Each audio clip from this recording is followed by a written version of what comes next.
আপনার ক্যান্সার যতই জটিল হোক, আশা এখনও রয়েছে।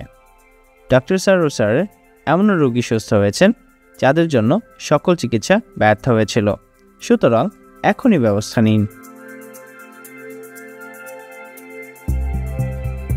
বেশি টাকা খরচ নয়। ডক্টর সারোয়ার স্যারের হোমিও চিকিৎসায় কিডনি ও লিভার রোগীদের ব্যয়বহুল অপারেশন ছাড়াই সুস্থ করেছেন। সুতরাং সিরিয়াল দেওয়ার জন্য আজই যোগাযোগ করুন নিচে দেওয়া নাম্বারে। ডক্টর সারোয়ার স্যার রোগী দেখেন শনিবার থেকে সোমবার ঢাকা পল্টন এবং মঙ্গলবার থেকে বৃহস্পতিবার হবিগঞ্জ, সকাল 10টা থেকে সন্ধ্যা 6টা পর্যন্ত। সুতরাং ক্যান্সার হলে অ্যান্সার নেই, এই কথার ভিত্তি নেই। সবাই ভালো থাকবেন। আল্লাহ হাফেজ।